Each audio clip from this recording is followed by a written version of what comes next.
哇！而家呢個感覺咧，就好似真係坐喺天鵝嘅背脊上面，佢個絨面咧真係非常之舒服啊！佢嘅布料啊，以至坐落去嘅質感啊，哇！嗰種係包住你成個人，你會感覺啊，每一個角落你都真係可以挨住佢咯，好鬼舒服啊！唔單止啊，佢仲係一張梳化床嚟嘅添。嗱，點樣開咧？佢本身入面咧就係床褥嚟嘅。呢隻款啊，都係佢2座位啊。不過佢係大2座，冇咗扶手坐3個都得。但係入面張床褥係一張雙人床嚟嘅。嗱，呢張床褥咧，絕對啊，真係夠晒舒服啦。如果梳化床嚟講，絕對無敵添。一個人瞓，轉嚟轉去都得；2個人瞓咧都鬆動啊。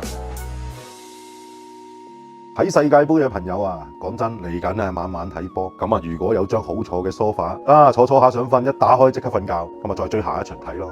始終唔單止要睇波，亦都要休息好啊。